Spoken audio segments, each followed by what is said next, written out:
Hey, this is Jim McDonald. Welcome to the PowerCast. Do us a favor, if you like the PowerCast, please like the PowerCast down over there in the left-hand corner. Or actually my left-hand corner, your right-hand corner. There's a spot where you can like this video, and we'd appreciate that. Down over here is the subscribe button.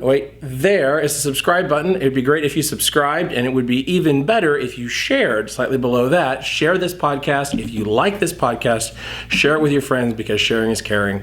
And let's start the show. We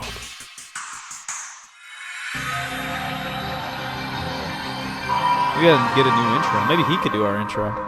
His voice is pretty deep. Yeah, it's just as good as Nickerson. Nickerson's off the team, so. It's not quite as deep as Nickerson. I could make it up a little bit. Yeah. Just for the ladies. Nina. Live at Super Training Gym in Sacramento, California. It's a little froggy, too. Not only is it deep, but Nickerson's froggy. He's got like a Kermit the Frog on steroids voice. Or the WB frog. What's up with that frog? The Broadway frog. Yeah. He dances and shit. Yeah, he's talented. He's got the cane. Yeah, a little jacket. No shirt, just a jacket. He's got a name. I can't remember what it is, though. Yeah, but that dude in Spaceballs is the same thing. The alien that pops out of the guy's stomach. Remember that? Yeah, that's amazing. Come on, my darling. Yeah, my baby. Yeah, and he dances on his tail. The big lizard alien thing. Michigan J. Frog. Michigan J. Frog. I thought it was going to be Michael J. Frog. That would be pretty funny. That'd be a great fucking thing. He does have kind of a little bit of Michigan colors. He got the yellow in there. Yeah. Yeah, why is his name Michigan? I don't know. Yeah, some of these things just go unspoken. Like Winnie the Pooh has no pants and a shirt that's way Winnie too the small. Pooh is obviously gay. There's no question. Whoa, no. His voice? Who's he gay with? Piglet? Or is it Piglet? He's gay with anybody he can find, I think. Hey, Christopher Robin, I think. He's always looking. Oh, Christopher Robin. What happened to that kid? He had the shittiest life, talking to stuffed animals all day. He's Oh probably my God. crying in the shower somewhere about the Yeah. things that Winnie the Pooh did to him. Yeah, Teddy everyone- Ruxpin's kind of gay too. Teddy Ruxpin is gay. I read it like Teddy Ruxpin in the box or something's worth $10,000 right now. Really? I believe it. What about just Ted? How much is he worth? Ted 2 coming out soon. Yeah, I know. Is Ted making fun of Teddy Ruxpin? I never really thought about that, but it has to be, right? Probably so. Probably. Yeah. Ted looks awesome. Yeah, Ted's good. Who's the voice of Ted? It's Seth Family Guy. MacFarlane. Yeah. The guy who wrote it and directed it. Yeah. So good. Yeah, it's amazing. So good. All That's right, it. I want to apologize in advance to all the listeners because of Turn your subwoofers down because your speakers might blow. well, I want to apologize in advance. The last few podcasts, we've actually been giving out information, and I'm really sorry for that. And Yeah. this one will probably have usable information as well. And I just wanted to apologize to everybody out there because the show's supposed to be about nothing, but it doesn't end up that way. Yeah, sometimes we have smart people on, and we Yeah. feel we have to take advantage. We're here with Juggernaut Chad Wesley Smith, and hopefully he can help us clear up some bullshit for us about programming and strength training and being a sex symbol in powerlifting.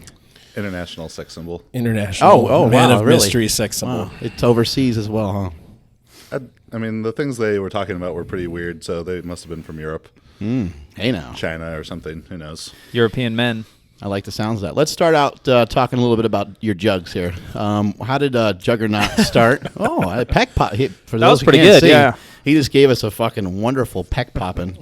We're all wearing baseball shirts, too. We're the fattest guys The wearing baseball shirts. 573-pound bench worth, or 584? What did you do? 67. 567. There we go. Kilos are stupid. 567-pound peck popping. Anyway, how did Juggernaut start, and what is this thing all about? Yeah, so Juggernaut started in September 2009, kind of right after I graduated college. Mike was just born. 2009? No. You're not that much older than me. Yeah, I'm around. And really was just focused on in-person sport performance training. Had a facility down there in Laguna Hills in Orange County, AKA California. performance-enhancing drugs. Okay, go ahead. And I never really had any aspiration at the time to just talk about lifting on the internet as I do now.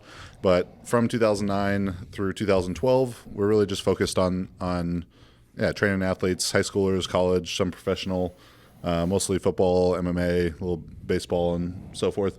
But during that time, I'd also written the Juggernaut method, the original one, and that kind of opened my eyes to the possibilities of teaching people about lifting weights on the So computer. people took to it pretty well? Yeah, surprisingly, well. I released it right after I had done my first powerlifting meet, which is probably like a lot of old. Is that when you squatted a 905 in like an SPF meet or something like that? Was that? First meet was a USPA meet. Actually, the first ever USPA meet, and I squatted 800. I did 800, 462, 700 at that meet, so 1962 total. And came out with the Juggernaut method, which is what I used to train for that meet and what we'd been using for a lot of our athletes at the gym. And like I said, that just kind of opened my eyes to how much bigger and broader the reach could be, doing videos and writing articles and all that kind of stuff. So really in 2012, fall of 2012 is where we made the shift to more what the company is about now, which is just educating people about powerlifting, weightlifting, training, nutrition, movement. I was trying to reach a very broad audience, and what I'm trying to do is give a great platform to true experts, coaches and athletes who are living it day to day. Not just people who write articles and stuff, but actually the guys who are all about it. And do you think training can be broken down similar for most people? I mean, just in terms of like the intensity, the volume, the frequency, you could probably break it down for any sport. Right? Yeah, definitely. I mean, that's kind of like the book we just came out with, Scientific Principles of Strength Training, mostly by Dr. Mike Israetel. I wrote like a chapter. There you go. Put me on the cover for that's the way to do it. Put me on Just the cover for the model. sex appeal. Yeah. Gotta know what sells. You got to sell books. And but that's really what that kind of thing is about, are these principles that will guide programming for really any sport or any goal, and that if you have an understanding of them, it goes well beyond this sets and reps, because a certain set rep scheme, it might work great, but it's going to only have a temporal effect.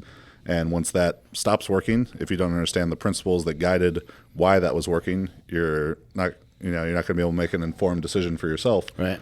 And it'd probably be a better business model if I just sold the program, because when that one stopped working, they'd have to buy another one. Yeah. Rather than trying principle, to teach principle of awareness is crucial. Yeah. You got to know what the hell's going on. Yeah, rather than just trying to actually teach people how to do it for themselves.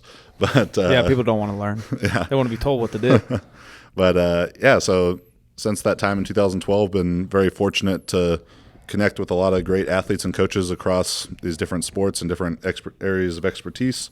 Gotten to travel a lot, doing the clinics and everything, and lift some weights along the way as well. 1962 totals where you started. Where you at now? 2314. God damn. That's some crazy improvement upon an already big total. Yeah, so I've actually only done, I think, 11 meets now. But was fortunate, because of my genetics and giant knees and stuff, to be a talented lifter. Transitioned from, I was a shot putter previously. What was the training like for that? Throwing heavy balls was a heavy balls. You're into heavy balls. All right. Primary part of it. That's not a first. Are they not big? They're just small, heavy balls? Very dense. Very dense. My type of man. But just You started doing that as a kid? I actually started throwing the shot put when I was 8 years old. Wow. Jesus. And was track and football all the way through high That's school. kind of rare for were an American kid, right? Yeah, were your parents into it or something? No. Growing up, my main sports were... Somebody just saw him and said, that kid's head is fucking huge. He's going to throw the shot put. God damn.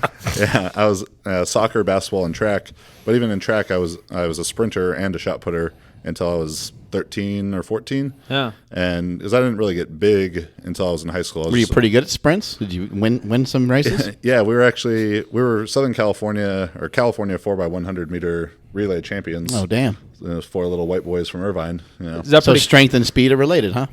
Look at A that. bit. yeah. A bit. Is that Look at pretty that. common in Southern California, track and field at a young age? I know up here, I think it's just like high school. People do basketball, soccer, baseball, football. Track's like an afterthought And then a lot you of go, times. yeah, for and people, then right? and then oh man, you're a pretty good wide receiver. Come play track or come run. Yeah. Yeah, I think youth track scene, at least being in it, seemed like it was really big. I mean, we'd be at meets every weekend in LA and San Diego with hundreds and hundreds of competitors. Wow. Right. Go to youth nationals, youth worlds, all that stuff.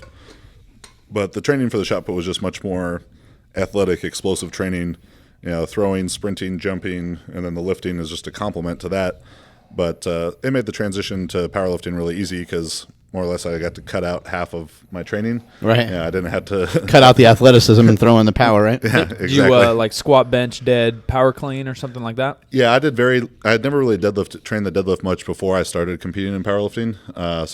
And Olympic lifts for most throwers are very, very common. I didn't do a lot of those towards the end of my throwing career because I controlled my own training. I just kind of felt they beat up my wrists and elbows too much. Did you go to a box jump or something to kind of replace it? Yeah, so I just sprint and jump and then throw. And like I was telling Mark when we were driving over here, I kind of miss being athletic. Now I can just stand in one place and lift a bunch of weights. Do you do any of that to help your powerlifting out?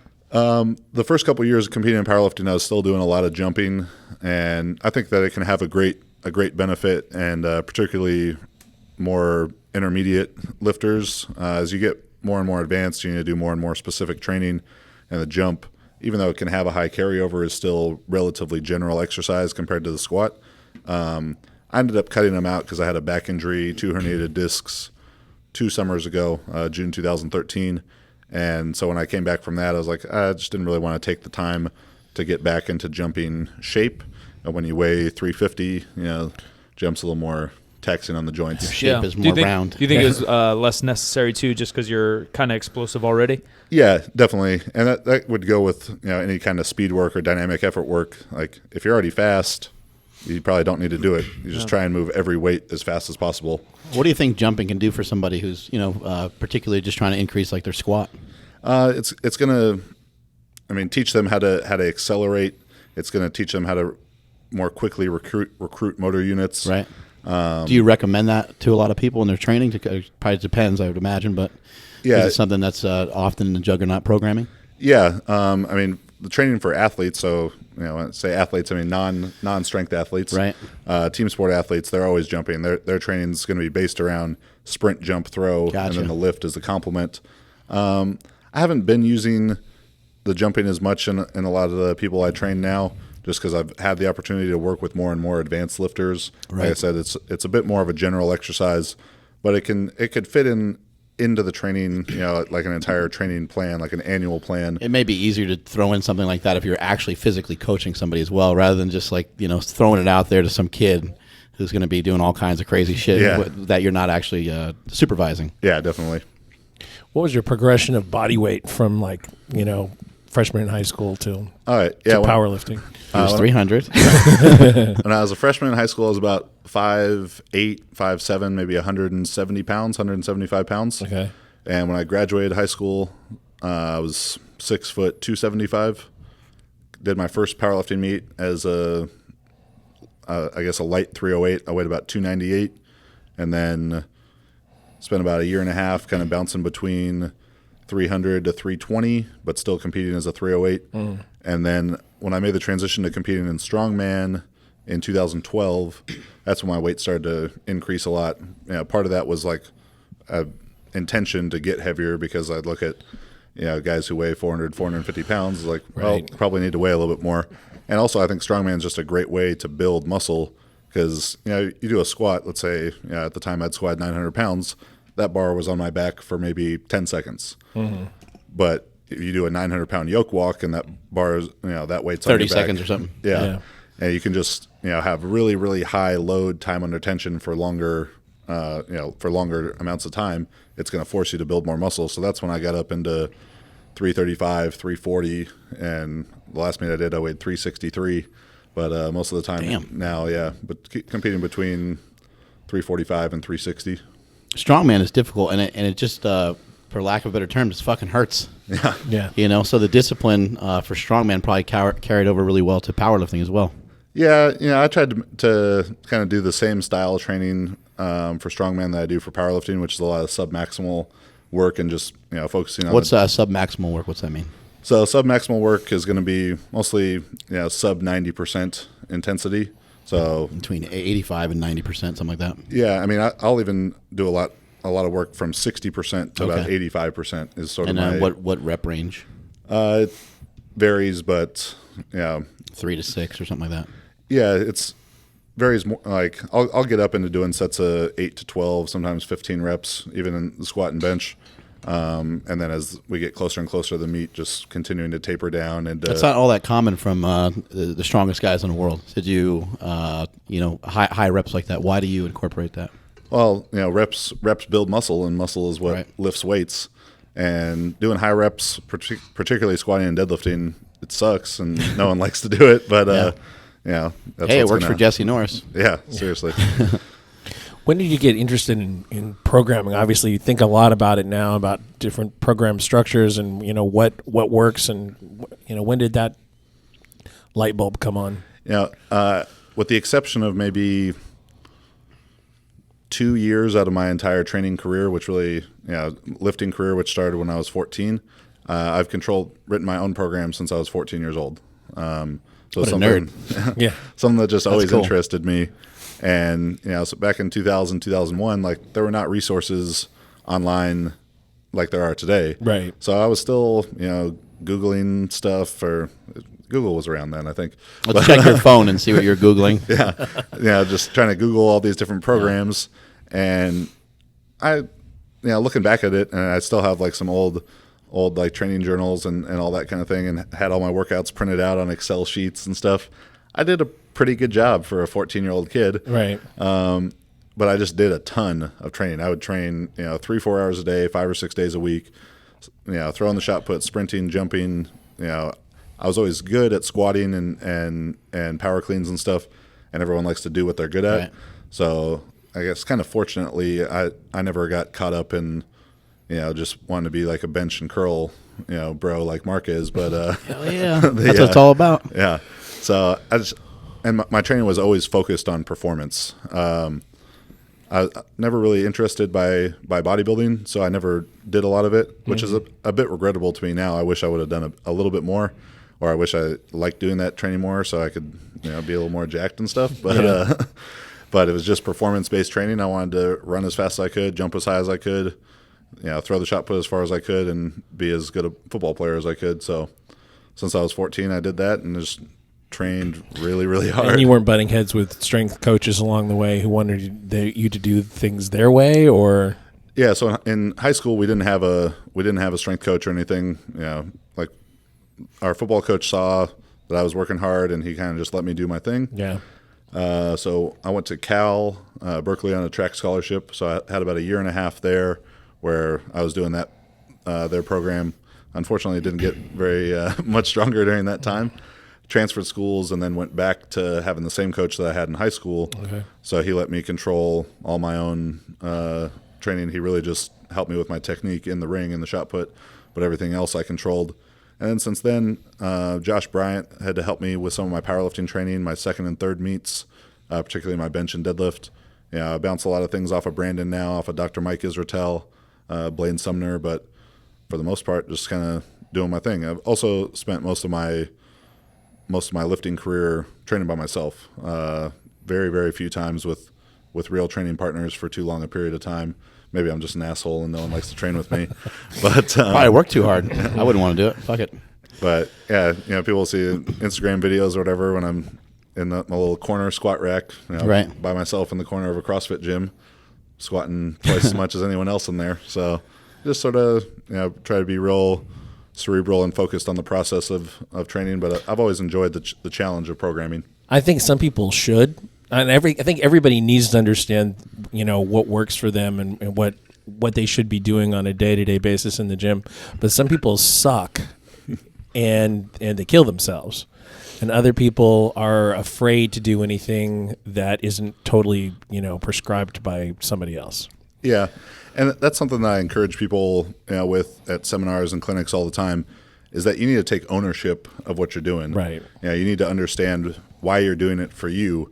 If your reasoning is, I'm doing this exercise because Chad does it, or because Mark does it, or I saw it on Instagram. It constantly shocks me. I'll go down Instagram comments and see people, and they'll tag their friend oh, let's try this exercise today. I was like, is that how you guys make your program? You just go down and they get excited. Exercise, and I'm glad that they're enthusiastic about it, but they're not doing it because they understand, that it's a weakness of theirs that's going to address. They're just doing it because they thought it looked cool, right? And which it probably does. Instagram's pretty cool. Yeah, but that people really need to take ownership of what they're doing, understand why they're doing it for them. And Vasily Alexiev, who was probably the greatest super heavyweight weightlifter of all time. He had a great killer fucking singlet, by the way. Yes. You ever see that thing? I might try. Mike just spit water all over himself. I might try and dude, pick you would one of fucking those up for Australia. kill it. Yeah. But he said, everyone wants to do my program, but you can't do my program because then it would be your program. Right. And that people need to understand why they're doing it for them and, take accountability for their gain, the success and failures of that program. I know that a lot of people used to program off when we had workout videos every week. People would program off of They that. would wait till we put something out. Yeah. Yeah, and see what we did. I can't go to the gym until I see what they did. Like that doesn't Special make sense. snowflake training, like you said earlier. That's a book right there, snowflake training. Yeah. You're Snowflake concept. all unique snowflakes, little snowflakes. It's cute. So Juggernaut is a training system. It's a clothing line, and then now it's a gym, right? Yeah. So going back into having a physical gym location opening right now, more or less. Ish. Yeah. Today. Yeah, in Laguna Niguel, California. So down there in the OC. $100 a month sounds worth it to me. Yeah, and very. I'd like to think a pretty competent staff of myself, Brandon Lilly, Oh, Bird Dog? Brandon. Yeah, I don't know about that guy. Dr. Quinn Hennock, and everything that there is, everything that Juggernaut does, pretty much under one roof.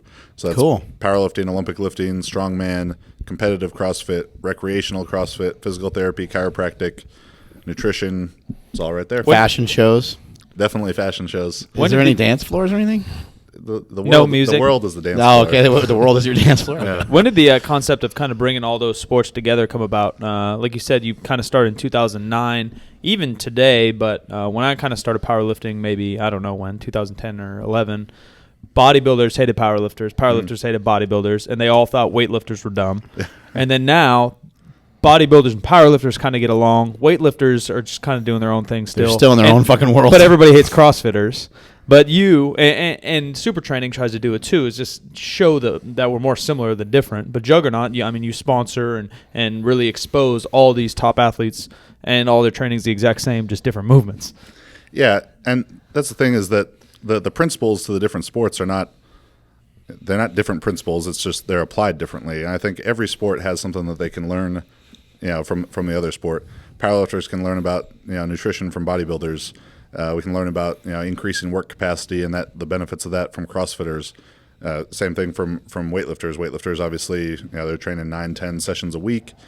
Great attention to detail in the technique. I think their mental approach to training is so much more focused. You don't see many weightlifters headbutting the bar, hitting ammonia cap before they're hitting the lift. They're just these volumes and volumes of work, and it's so technical and.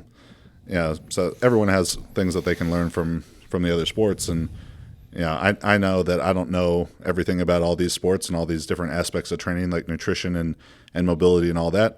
So I have my ego is not so big that I can say, all right, Dr. Quinn, I'm going to give you this platform to talk about mobility and movement, and Dr. Mike Israetel to talk about nutrition. Just kind of bring all these different experts together, and it's like a high tide raises all boats situation where we're all going to get better and benefit from each other. What are you trying to do with Juggernaut? You kind of have this team now. You got about how many athletes are you working with? I think 18 sponsored lifters. Cool. Yeah, and what's kind of the goal? Really putting me on the spot there. Yeah. Goal? To eliminate My those goal is to 18? fuck up everybody that's in my way. Yes. We want to keep doing what we're doing and just continually doing it better. And that's really just bringing valuable content to our readers, subscribers that's going to help them improve as a coach and athlete and allow them to reach their goals better. And at the same time, through the creation of that content, being able to better support the athletes, who our team athletes as they're either trying to go to the Olympics for weightlifting or the CrossFit Games or be the best powerlifters that they can be. Just to give them the resources to do that. And really for a lot of these lifters to give them a platform to kind of build their own brand. Right. And Help increase their following and things like that. Yeah, so they can just better support themselves by doing what they love. Right. Yeah. What are some things that you've learned? Have you thrown some things at some people that just kind of blew up in your face and you're like, fuck, that didn't work, and you had to kind of move, you said you're not letting your ego get in the way. So has there been any situations like that? So the most valuable thing I think I've learned about training in the last 5 years, really since I started Juggernaut, almost 6 years, has been this idea of breathing and bracing and how that's properly done. Maybe some mistakes they made with that before, where everyone hears the cue like big air in your belly, push your abs out in your belt, and that's what I always did. And I think that led to a big part of me having these 2 herniated discs in summer 2013. Ed said he's never felt anything from that. He never liked that. Yeah. So huge thanks to Ryan Brown and Dr. Quinn Hennock from Dark Side Strength that as they helped me with my rehab process. I remember the first time Ryan talking to me about it, it's like, yeah, we're going to teach you how to breathe today. And I was like, what are you talking about? I know how to breathe. Fuck you. Yeah, I'm alive. I know how to breathe. And it seems like kind of this like hokey physical therapist thing, like, like a corrective exercise and that stuff. It's not sexy. It's not cool, but it's had a profound effect on my performance as a lifter, just like general wellness. Where I was always walking around with back pump and stuff and back. It doesn't sound like you breathe very well to me. We'll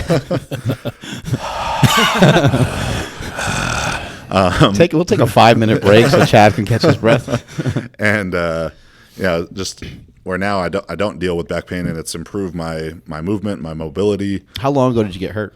June 2013. So, and then what kind of weight could you move back then at that time when you were hurt? Yeah, I remember the day I got hurt was deadlifting on Wednesday afternoon, and then Thursday afternoon or Friday morning, we had to fly to Chicago to do a 2-day seminar out there. So when I got up from the plane, I think it took me about 30 seconds to go from sitting to fully standing, trying to do like a dip out of the chair. Is that abnormal?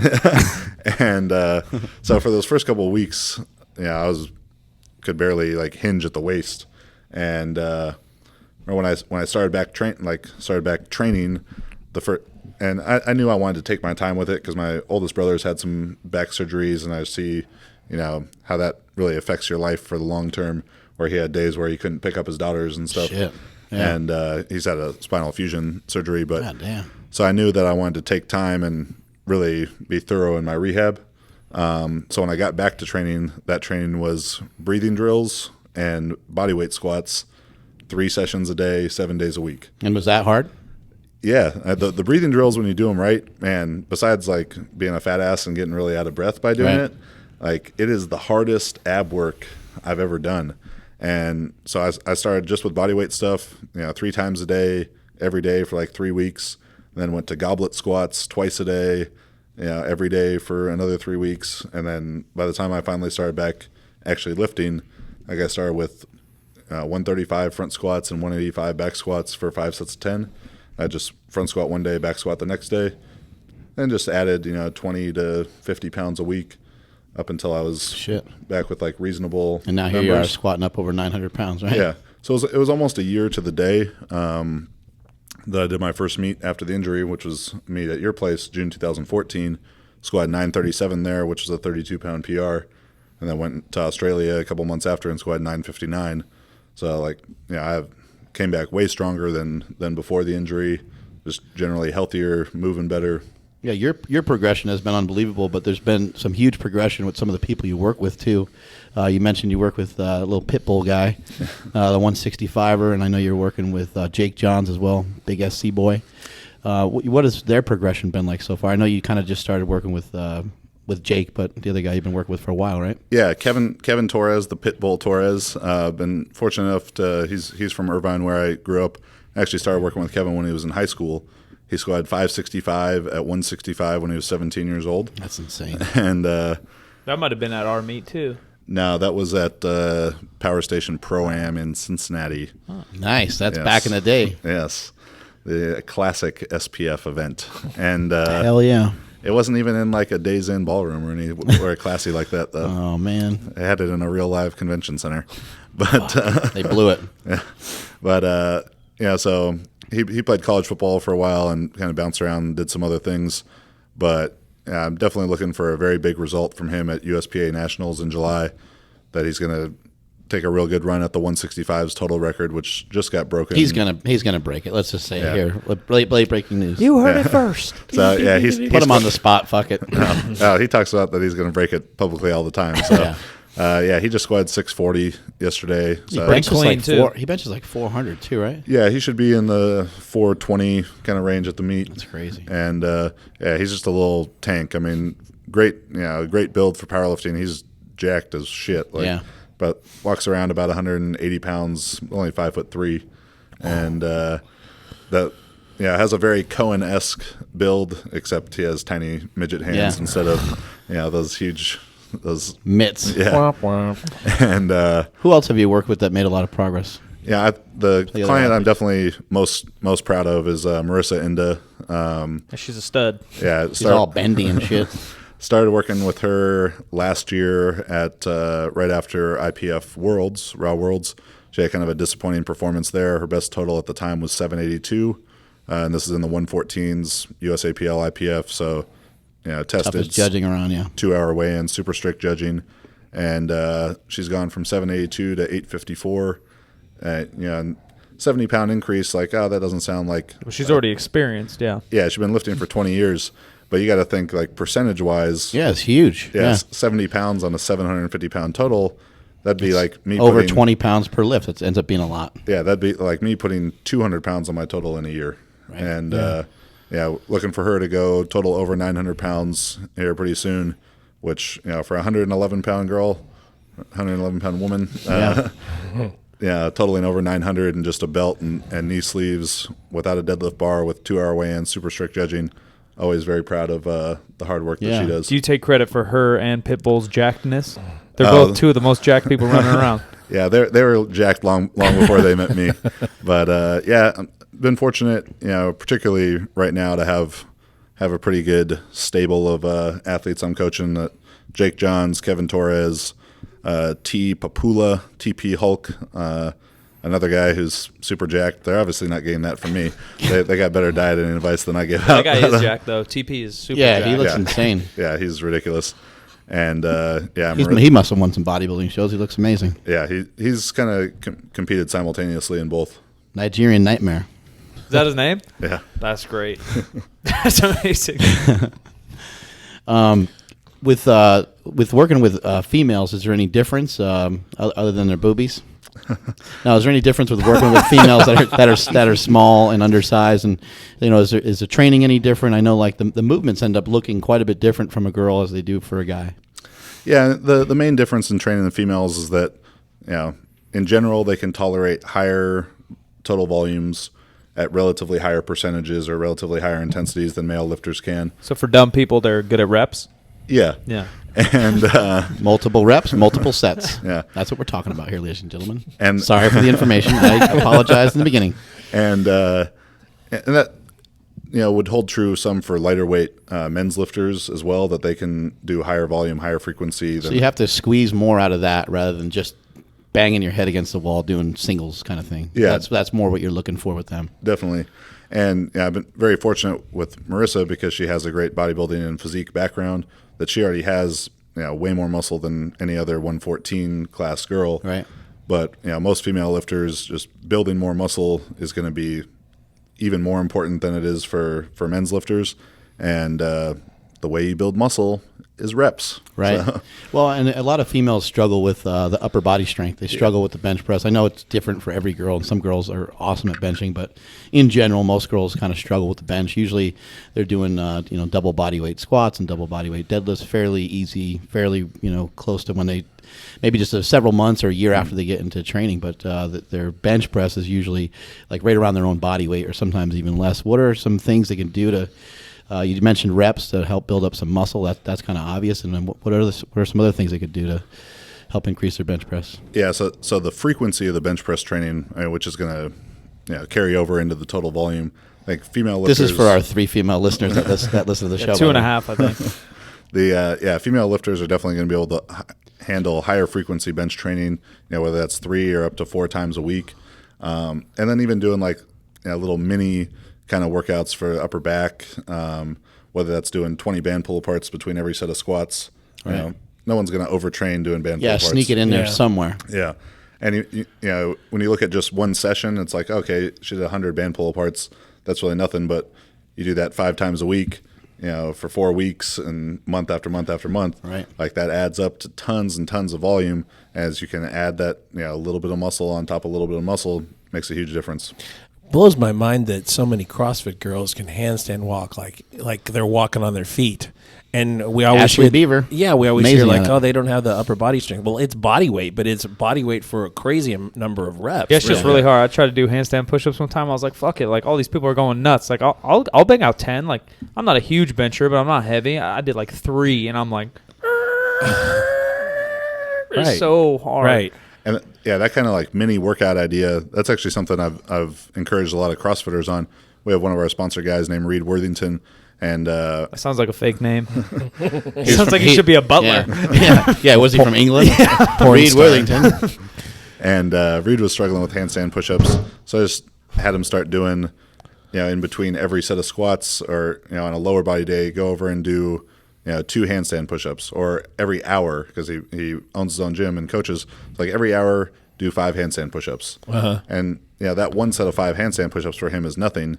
But when he's at the gym for 8 hours, now you did 40 extra in a day. And that happens, 3 or 4 times That's the way a people week. get better at push-ups and pull-ups and stuff too. I mean, even kids, they just around the house they'll bang out, push-ups. Some of the people that are the best in the world at push-ups, they started doing 50 push-ups a day and then 100 and so on. They just bang them out whenever they can during a commercial of TV or whatever.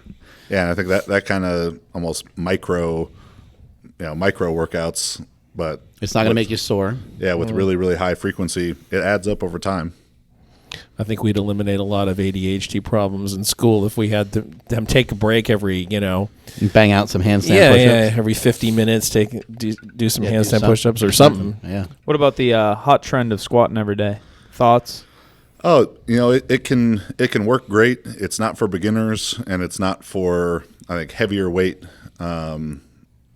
lifters, just because the load is going to be too high. I can't squat. I'm going to break down a lot faster. Even a trying to daily squat. max would be 800 for you every day, and it would be 375 to 450 for me. Yeah, and so that's something to consider, and it can it could have its place in intermediate and advanced training for almost anyone besides the top heaviest lifters in the higher weight classes, but as a part of the training, not as an all the time thing. A 1 month like that, 2 months like that, 3 months like that, a concentrated loading block, if we want to get, with fancy words, talk about it, it can definitely have merit. I talked with Max Aida at length about his experience. Yeah. And Max has the best stories. Yeah. Yeah, he does. And Max is one of the, the few people in the whole world who has a real perspective on the Bulgarian method. Right. Absolutely. He lived it. Yeah.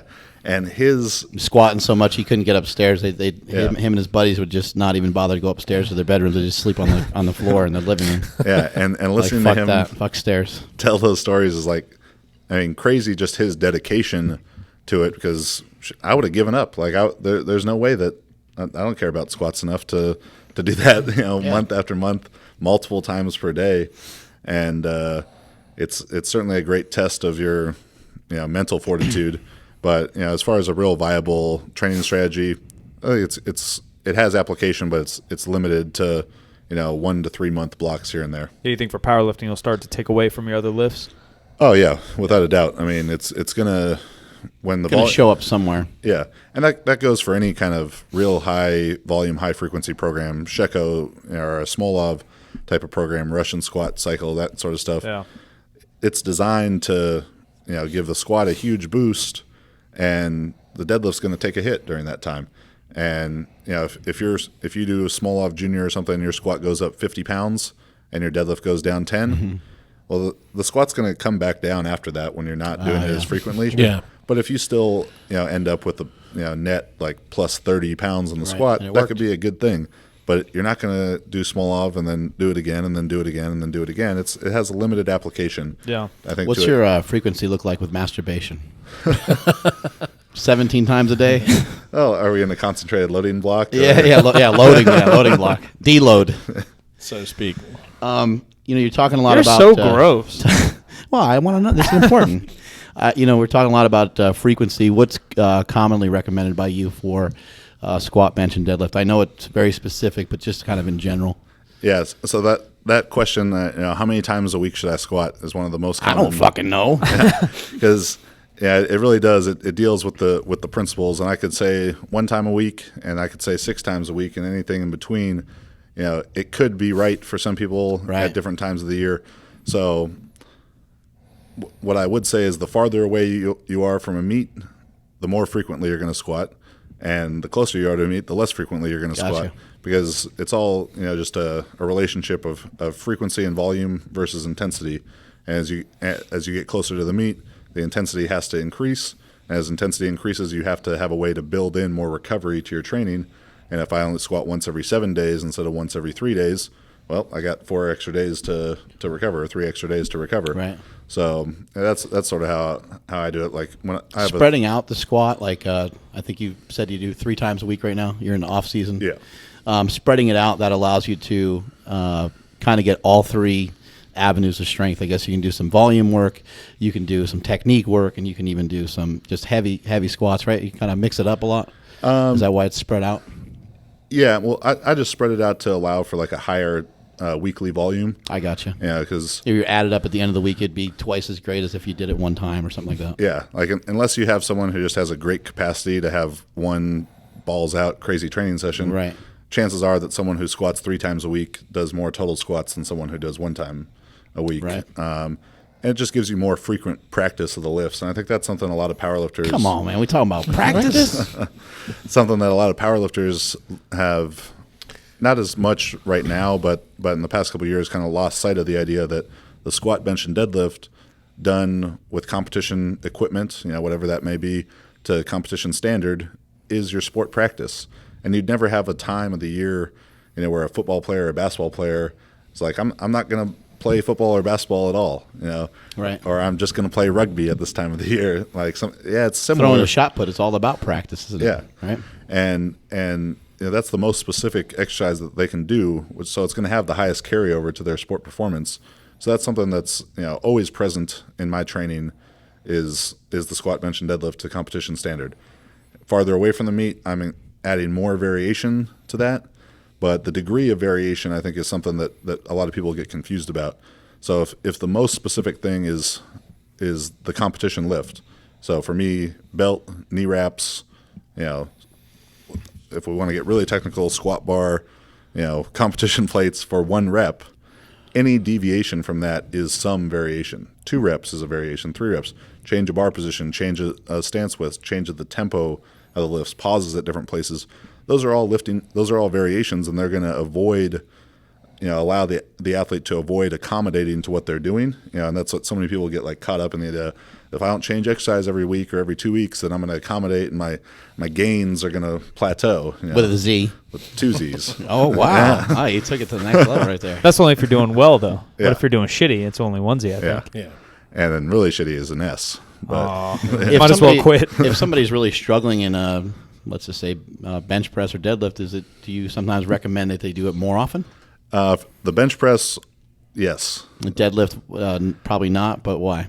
Yeah, deadlift is just so much more taxing to the nervous system that it's kind of its own beast out of the 3 lifts. It has the most unique programming considerations, and this is if someone's really naturally built well to deadlift, the very thin, long build, right, they can probably tolerate deadlifting more frequently than someone who's stockier. Right, and technique plays into it a lot. Mike and I talk about that a lot. Where if you have a good foundation, you got good form, you could probably do the lift more often. Yeah, because it's just making it more efficient, so it's less stressful to your body. I use the example of Ed Cohn and Dan Green all the time because people are always like, oh, well, I'm kind of doing the Dan Green thing where he does 20 variations of the deadlift in you one ever day. seen Dan Green's legs? I was like, yeah, that guy's back is 20 times bigger than all of ours. His thighs are bigger than all of ours, and his bar path and form on the sumo is just fucking perfect. You're not going to be able to do that. Sorry, buddy. You're going to injure your back. Yeah.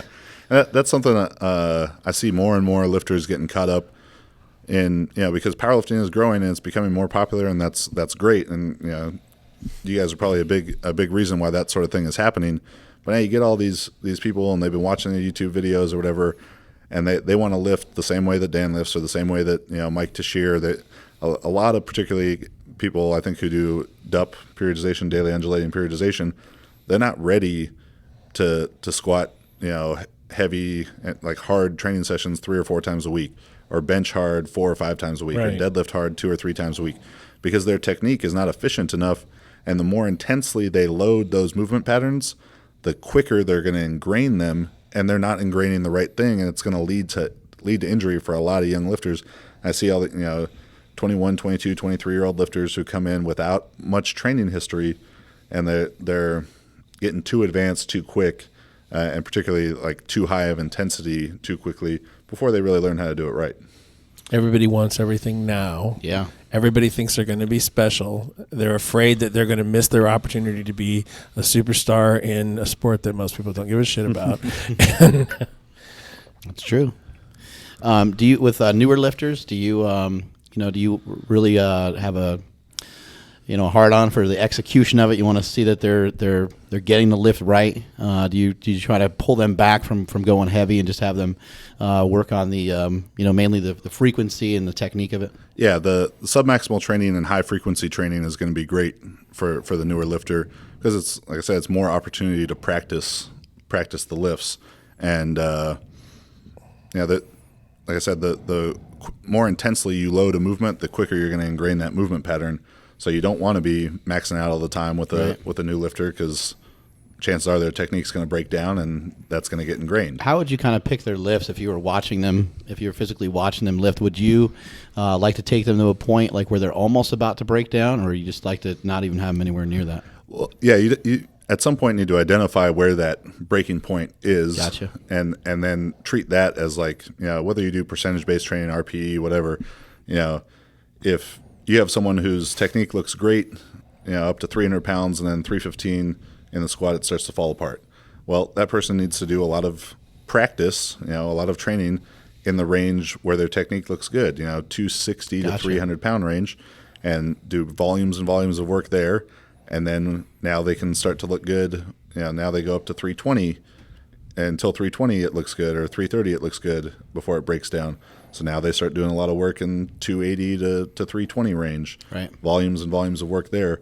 But the whole idea, that people think that their technique should, or it's acceptable for it to break down on a max lift, is totally flawed thinking, in my opinion, because good technique is good because it allows you to express your strength the best.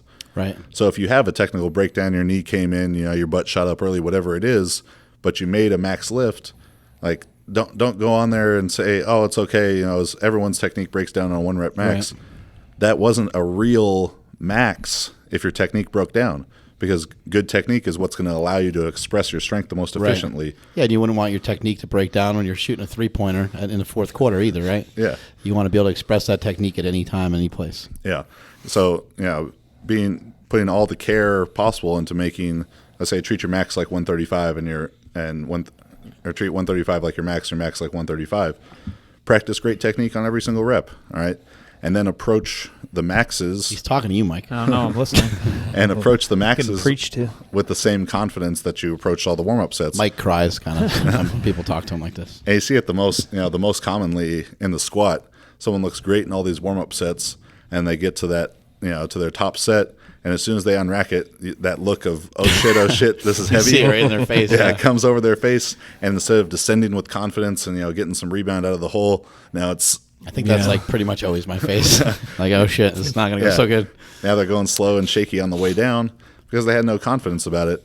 So it's not an easy thing to be confident of. When they cut it high. And yeah. How have you done that with your own training? Because it's, especially with the interwebs nowadays and all these big lifts going down all the time on YouTube, it's hard not to get like caught up in it. So how have you done that with your training? Do you have to just tell yourself, this is the way to get better, and I got to fucking stick to it? Pretty much, yeah. Just trying to be disciplined within my plan. I take a lot of pride in setting my training up in the way that's going to peak me the best. So I'm the absolute strongest I can be on the one day that matters. And there are a lot of guys who are better gym lifters than me, and they have more YouTube followers, and they lift heavier weights in the gym. But I lift a heavier weight when it actually matters. Right. And if you want to be a competitive powerlifter, only the meat matters. Like my best lifts in the gym are 875 in the squat. Pussy. 875 in the squat, 525 in the bench, 804 in the deadlift. Terrible. Compared to numbers. To 959, 567, 810. And that's held true throughout 10% difference or so. I think you wrote about it before, 12%, something like that. Yeah, it's Yeah. a pretty hot topic too, I think. Yeah, the squat one is particularly high, but the total ends up being about 7.5% carryover, and that holds true for kind of a lot. my That's a entire lot. career. And so because I'm doing more submaximal load, I get to practice great technique all the time. How do you have the confidence to hit those weights in the meet when you haven't, like, because most of the time you probably haven't touched them in training, right? Yeah, usually the only time I've touched the squat weight would be in like a walkout and hold situation Okay. where I just And is that with like your opener, or does that be like your second attempt? I'll do the walkout and hold with what I want to squat at the meet. So I think when I squat So it'd be your third 937, attempt. yeah. Except I've lately been squatting like take what I want on the second, Right. Because I seem to like to miss my second and come back and make it on the third. Like before, I squatted 937 at your meet. I did a 945 walkout and hold. I think I did. How long do you hold that for? 10 seconds? Yeah, 10, 5? 15 seconds. Okay. And That's a lot. I also train. I train by myself, and I train in a very calm type of environment. Like if whatever. Yeah, Jake John said like he can't do it. Yeah, he's like, I'm not going to lift with him. Yeah, yeah. Big boy was like, dude, it is so hard. It's like it's not the training. It's that he's like, there's no music. It's like you could hear a fucking cricket fart in there. And yeah, because I'm just trying to focus on my technique, and I don't want to have adrenaline in Right. training. I want to save that all for the meet. And What about like a stimulant or anything? You have caffeine or anything going into training session, or if you need it, you'll take as it. rarely as possible. Right. That's so sad. I feel bad for you. So that's intentional, right? Very intentional. Yeah. Even before before November 2013, I had never had a cup of coffee in my whole life. Oh, But I would go to a meet and have like 3 extra strength 5-hour energies, and imagine how like profound that effect is. Yeah. you know? Right.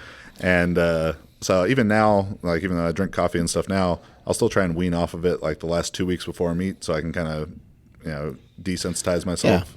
Yeah, your goes body resensitize reacts to myself it. Harness its power. Kind of Yes. goes back to something Cone said too about there being like only so many in the bank, only so many max lifts over whatever percentage in the bank, and you have to sort of manage those over the course of a Yeah, career. Cone talked about like never maxing.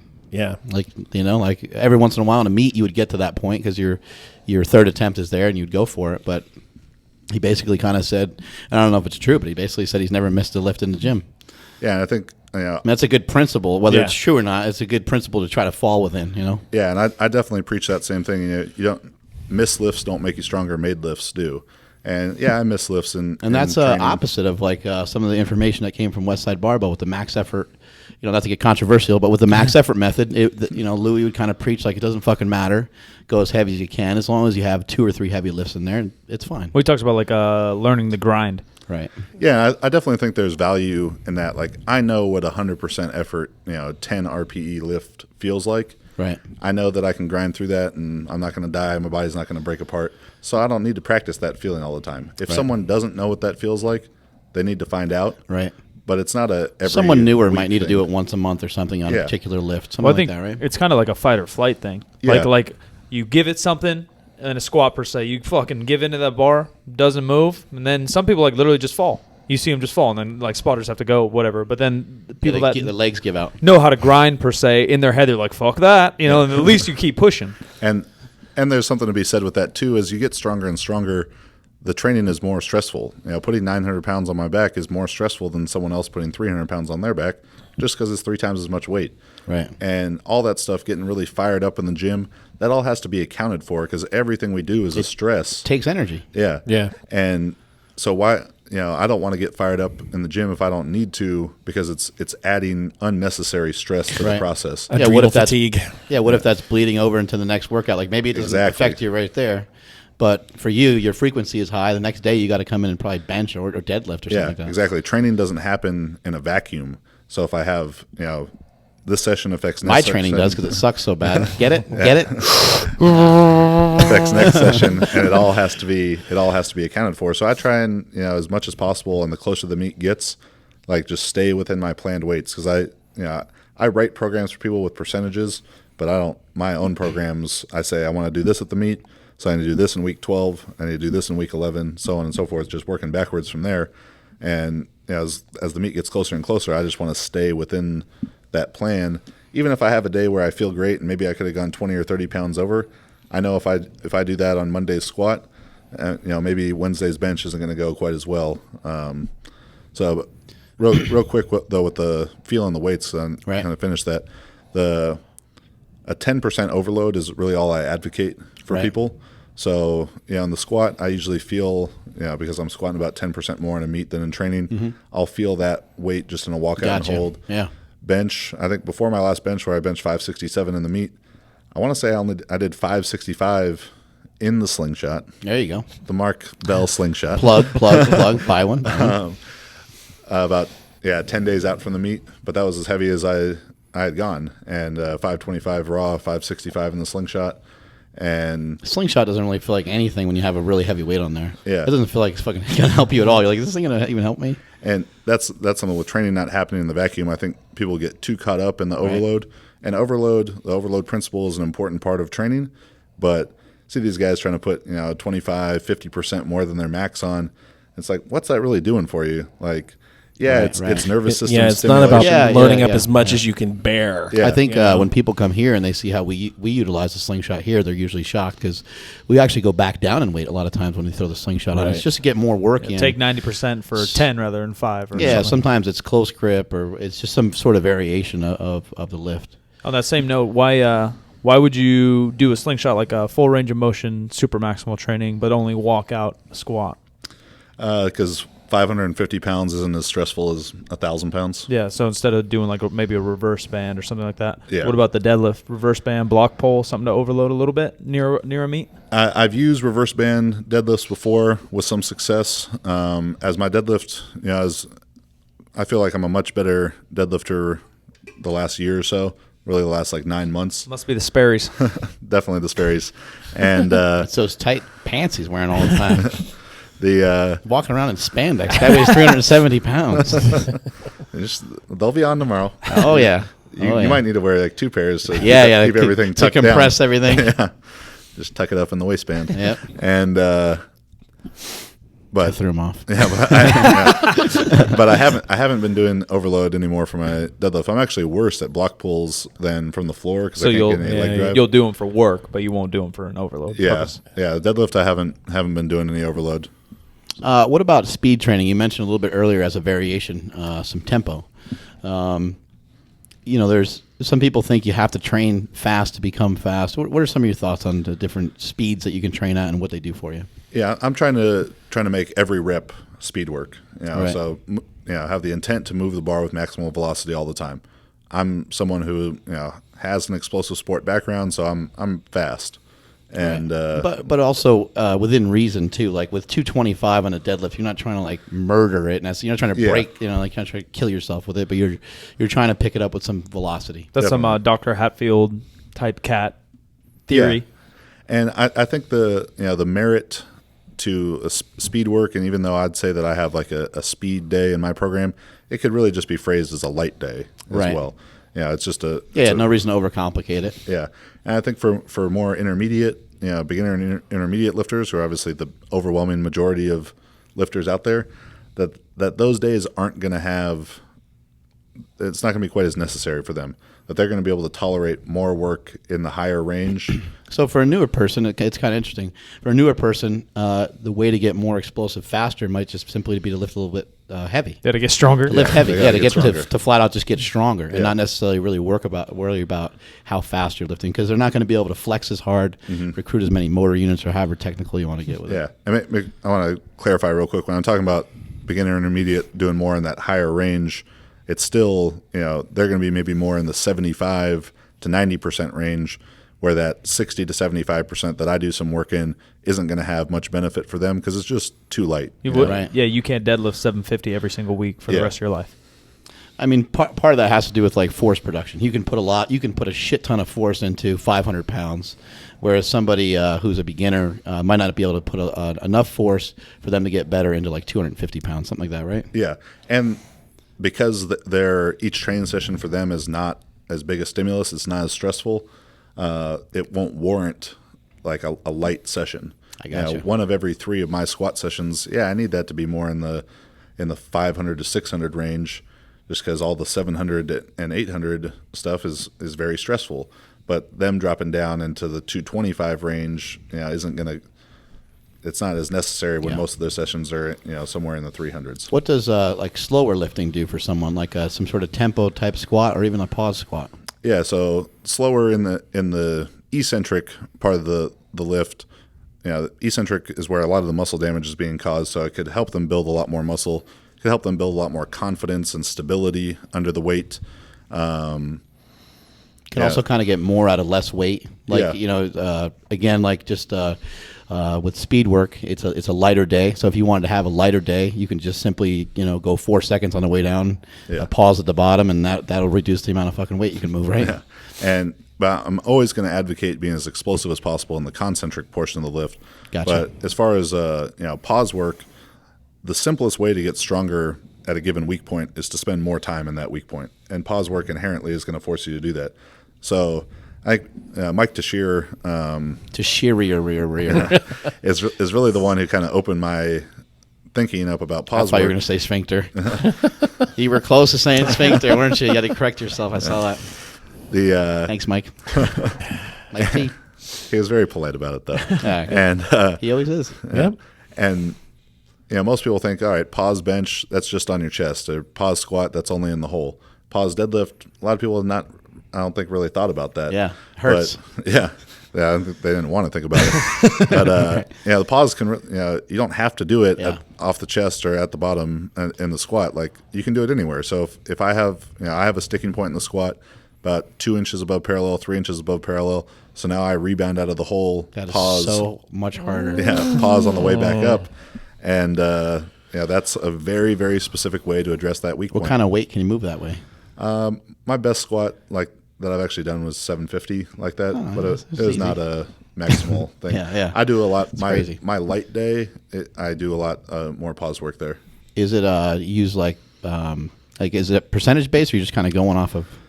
Yeah, I could probably retroactively look at it and tell you the percentages. Gotcha. You're but- just kind of going. Yeah, and I think that's sort of percentages are great. RPE is great. Like, intuitive training is going to be what really most of the top lifters are doing. Right. But there's no way to teach someone how to train intuitively. Yeah, you can't be besides intuitive mine. for me. Yeah, yeah. For yourself, how do you do that? Like what weight do you get? Let's just use a squat for an example. What weight do you get to start to make decisions? Like you get to like 7 plates and you're like, okay, it's not there today, or it is there today. Like, what weight do you get to, and then start making decisions on how you're going to do it?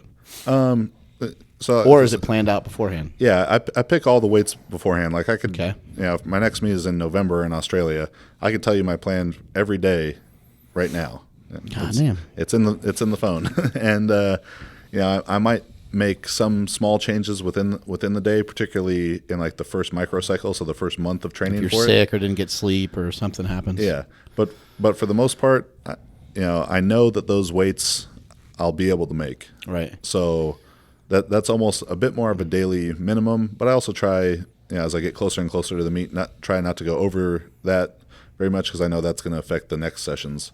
So You try to stay within those ranges because you know that's what's going to be best for you. Yeah. I think that's the hardest thing to do as a lifter. You get excited and you're like, fuck, man, it feels great. Like, I want to go for it. And then even on the days when it doesn't feel great, you still want to try to do something that's just not there sometimes. Yeah, and I think every time that you have a day that feels great, and Brandon always says you got to cook while the pan is hot. And when you do that and you go off the plan, above the plan, with every high, there's lows coming too. Yeah. And No free lunch. yeah, so that's going to create like this type Right. of training more for those people who are just listening. I'm making an up and down motion with my finger, and where I'd rather just have like a little bit more steady type of progress. Right. And if your training is correct, the days shouldn't be so sporadic anyway. Correct. God damn, he's got it all figured out. That's why. That sounds why very- my head's so big. It's from Very planning. cone-like too. Since we just had him here, I don't know if I would be thinking that way if he had not just been here, but that, pretty much always knowing what he was going to do, planning it out in advance, not deviating from the plan.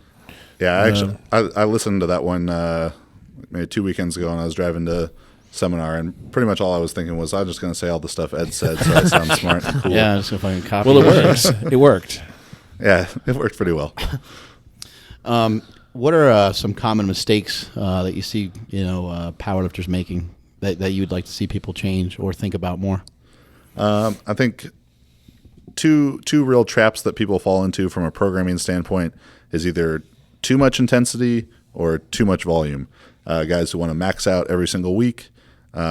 So they're never. What is like just in short? What is intensity and volume? What are we talking about here? So intensity is how heavy the weight is compared to your 1 rep max. Gotcha. It's not like how tough a face you make Yeah, before you and lift. what music you play. Death metal. And then the volume is the total amount of work, your tonnage. Right. And that it's you're mainly doing. just referring to the working sets usually, right? Yeah. Right. Yeah. And so the too much intensity crew, they want to max out every single week and have really cool looking Instagram and YouTube videos. He's talking to me again. Yeah. Don't cry this time. And whether it's always doing really heavy like 1 to 3 rep maxes, or it's always max reps, they're going to end up training above their maximum recoverable volume. All right. Gotcha.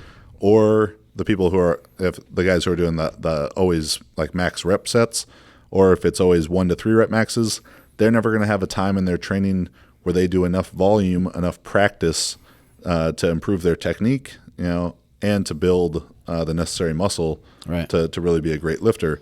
And then the too much volume side of things, they're taking it almost like a badge of honor. Like, look at how much work I did. Right. And volume's great. Volume's important. Volume's probably the best way to get stronger.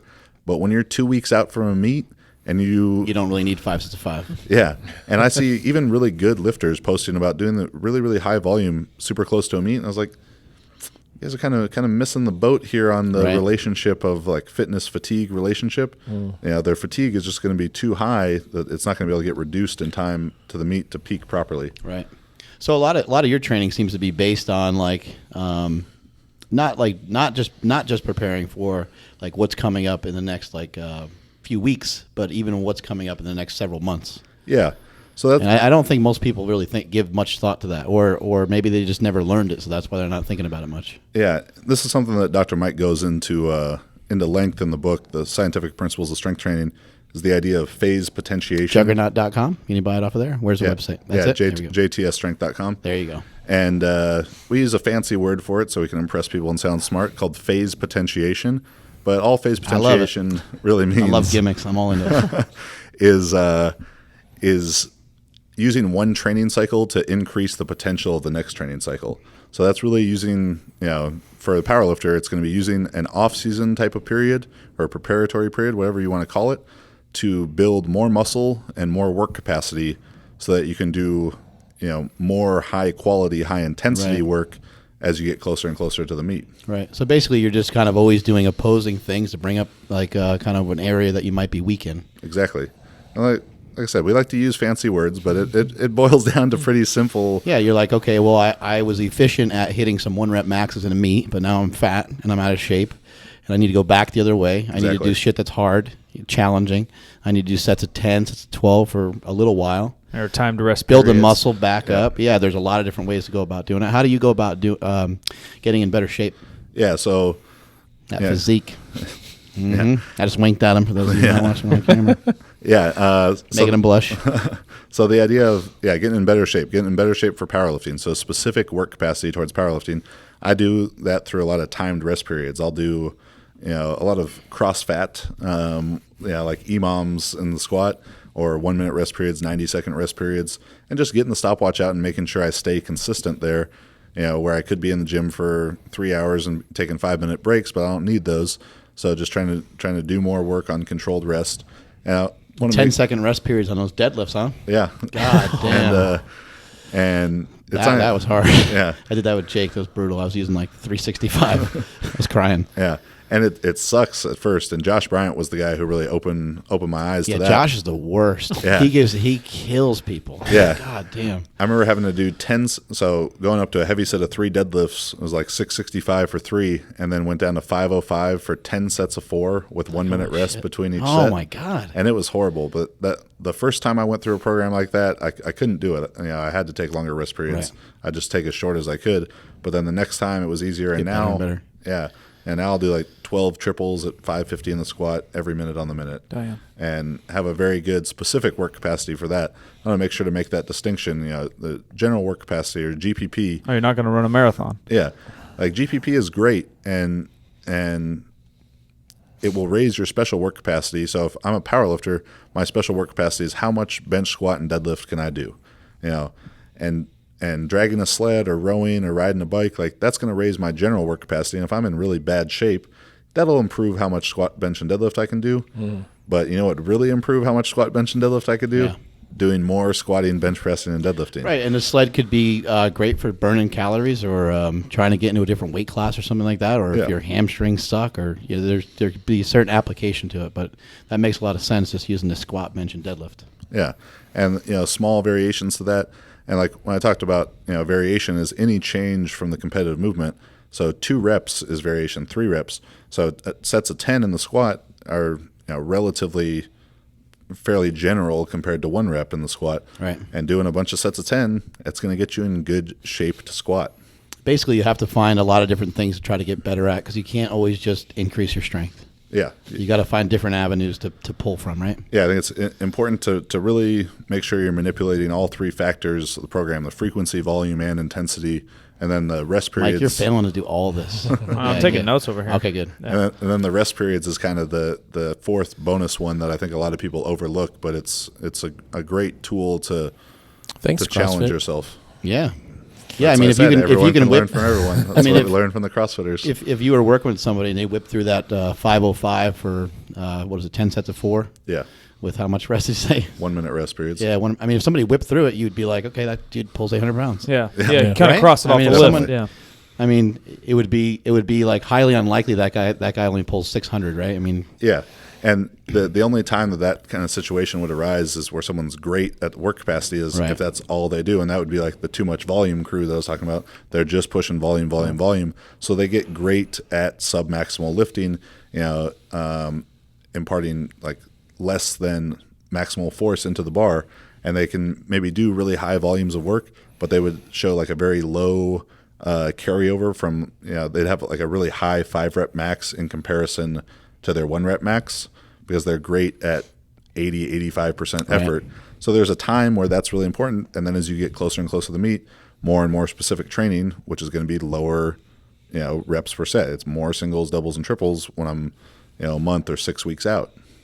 What has led you to this world-class strength? Is it something from your childhood, just always being involved in sports? You got good parents, you got shitty parents. Like what happened? When did it happen? And kind of what led to you kicking so much ass? I've just always been interested by being big and strong. Training has always interested me. Maybe I watched like Rocky IV montage too many times. Oh man! But as far as like genetics, I know I have like some great genetic gifts. Your kneecaps are fucking fat. But I'm actually adopted, so I just met my birth mom for the first time. Wow. 2 summers ago, but she was. What was that like? It was weird. She squats 700. That's weird. She was like she's kind of a small, petite, kind of regular lady. It was cool. It was cool to get to meet her, and I have 2 biological brothers who I met as well. Cool. And they were very. They live in California. Birth mom lives in Alaska. Oh now, shit. And where many people think that my real biological father, Bill Kazmaier, also lives. But I didn't think it was a coincidence. But she denied it. I asked her point blank if it was Bill Kazmaier. And you're open. Yeah. He might have used another name. Maybe.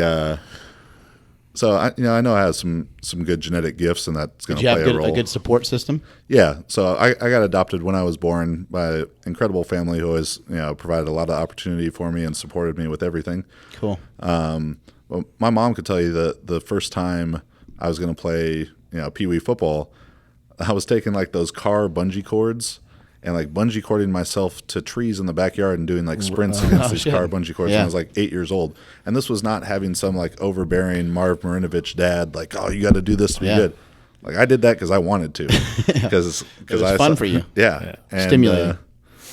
So it kind of just started there. And then once I got into high school and really started lifting, of course, I was not like a great football player as a freshman or like this big, strong guy.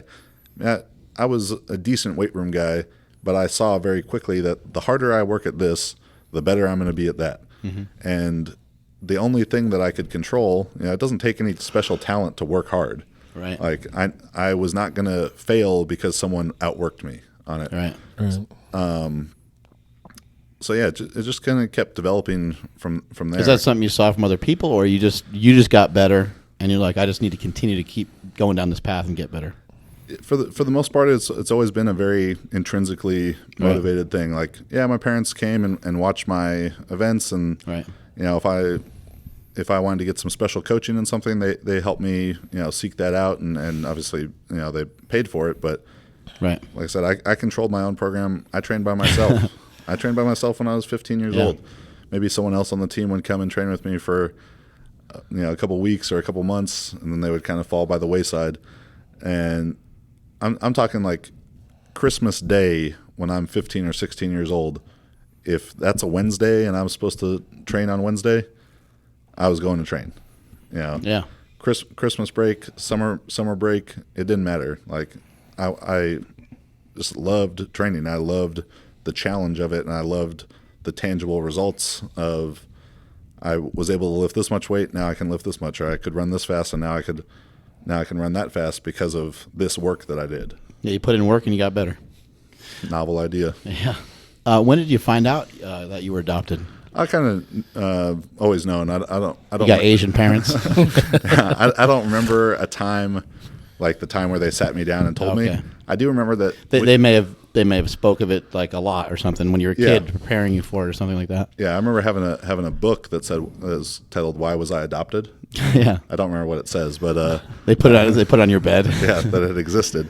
But yeah, it was not a huge deal to meet my birth family, because I'm very thankful to my birth mom that, you know, she was young and birth father was young, and they weren't married, and They couldn't figure it out. yeah, I'm very Basically. thankful Yeah. for them to put me up for adoption, and that I was adopted by a great family. But you know, it was interesting experience to meet them, and yeah, we looked a ton alike, except that they were all normal sized and Yeah. not. You're a giant. Yeah, I think my two biological brothers were like really happy that I didn't grow up as their big brother. Just wailing on them. Have they has some of your biological family seen some of the stuff that you're doing? Yeah, they knew a ton about me. Like Yeah. they had been to the Yeah, because website. you're all over the place. Yeah. Yeah, but so that was cool to get to you know their story and stuff. Was that ever a negative or hurtful thing as a kid growing No, up? not at all. Okay, cool. Yeah, I have two older brothers, much older brothers than me, and yeah, they just used to like beat me up a lot when I was little and stuff. Yeah, But cool. it's great. So Yeah, everybody needs an ass whooping every once in a while. What else? I got bigger than them when I was like 14 years old. So Oh yeah, there you go. Return the favor. yeah. You into anything else other than lifting, or is lifting just your life and that's where you're at? Yeah, like I'd say lifting is my hobby. Yeah. You know, the business of Juggernaut is really my greater focus now, and I enjoy competing and doing that. But it's not a huge, you know, it doesn't take up nearly as big a portion of my energy or my own training doesn't take up that much of my energy or attention as I think people think it might. Yeah. They're probably a lot of people may be under the impression that Juggernaut is like a bigger operation because, you know, we are all over the internet or whatever. Right. But up until Social media is awesome, you know. yeah, up until last year, it was really you know, Just me, you. me at Juggernaut World headquarters, which was my couch. Yeah, of course. Yeah. Here I am at HQ. Social media multiplies. Like, wow, that looks like a home. Oh, it kind of is. That's pretty cool. And so, what fascinates you about business? It's just a new challenge. You know, my degree is in history, which doesn't get put That's to in the use past, though. ever. Boom! That was good. That was good. And so it's just been a new challenge, and it's you know it's very fun to get to make you know your passion your work, and you know you've been able to do the same thing, and it's I'd encourage anyone to, if they have a real passion in life and they're not happy with you know what they're doing sitting at a desk 9 to 5 whatever it may be, chase that passion. And you know, I don't go in much for like motivational, inspirational kind of stuff, but it takes a lot of courage to do that. And whatever it is, whether it's lifting, It does. It can be scary for people to. And I have, you know, Chris Duffin is somebody who just recently quit his, you know, his high-paying regular job, you know, to follow his passion in, you know, the strength community and to try to. He's got an invention out. He's trying to do a lot of different things, and you got to admire that. It's pretty cool. Yeah, and whether it's school or it's training, it's business, whatever it might be for people, it takes a great amount of courage to chase real greatness in whatever it is, because most people don't understand that, and they don't understand selling out towards your goal, Right. like ultimate dedication to that, and people almost, they look down on it. Why are you training so much? That's a waste of time. Why are you working so hard? They don't get that. Yeah. And when you're a little bit popular, people applaud it, but once you get to be really popular, people start to hate it. Yeah, I think at the very, very outset of it, a lot of times if people don't have a good support system around them, there are people, you can't do that, you're not going to make it, whatever it. So I applaud people. Do you use some of that as motivation, in business and in lifting, as people telling you kind of can't, or does that just bounce off you don't give a fuck about it? Yeah, I've been very fortunate to have incredibly supportive family around me, and they've always, whatever it is I want to do, they were very supportive of that, and huge thanks to my parents and my brothers for that. So that's not something I've had to deal with a ton, fortunately, but the lifting stuff, I think there are a lot of guys out there, they do powerlifting, because they're angry about something, or right. It has a bigger meaning to them. Like, I do powerlifting because I like the challenge of lifting more weight. Right. Yeah, but to me, it's a sport. Like, it's not some life metaphor for me or anything. I just lift weights, and then it's kind of refreshing. Yeah. Oh, well, it is cool though. You can take the discipline from the training that you did for shot put, and that you did or that you're currently doing for powerlifting, and throw it into your Juggernaut. Yeah. Juggernaut's really my passion. I love, getting out there and sharing information with people and helping, whether training is that life metaphor for them, or they just want to get better at their sport, whatever it is, equipping them with some tools to better do that. Well, I think that's pretty much it. I think, unless you guys have any other questions. It's a good place to wrap it up right there. Where can people find you? Okay, lots of places. Juggernaut Training Systems on Facebook. jtsstrength.com, so 2 S's in a row in the middle there. At Juggernaut Training on Instagram, at Chad Wesley Smith on Instagram.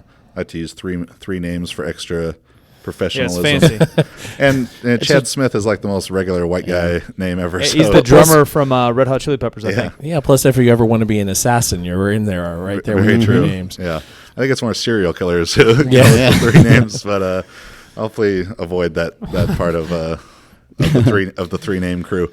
And so all of those places, go check it out. I'll fill up your news feed and stuff all day, hopefully with very useful information. He's working on ramping up his YouTube and always doing stuff on social media. Self-made man here with Chad Wesley Smith. He's pumping out a lot of information on the Instagrams and on Twitter and on fucking Facebook and anywhere else you can find any form of social media. He is kind of everywhere and anywhere. So make sure you check out some of his stuff. I'm at Mark Smelly Bell. Multiply your hustle, multiply your muscle, and that's it from me. At Silent Oh, Mike. man, all your shit's be tapered. I almost forgot. Well, no. That would have been the first time. people like would have 90 tragedy. times. Yeah. At Silent Mike with 2 Ks on Instagram and Twitter, and head over to iTunes and give us a review. Share this shit. A lot of knowledge here in this building, mostly in this big head to my right. Oh my, that's a huge head. 18 pounds? No, 16 pounds? I think that I don't think that was calibrated. Yeah, we need to. That's the Jugger-noggin. That's 36 pounds or so at least. Yeah. All right, I'm Jim McD, STTV, everywhere that I would want you to find me. Follow the show on Instagram at Mark Bell's PowerCast, Twitter at STJimSack, Facebook.com/SuperTrainingGym. And we'll catch you next time. Thank you. Subscribe to Power Magazine at thepowermagazine.com. If you choose the digital edition, you can catch up on all the great back issues, take your training to the next level with Slingshot products at howmuchyoubench.net, and look for PSN products including NO Explode at bodybuilding.com. Mark Bell's PowerCast is a production of supertraining.tv.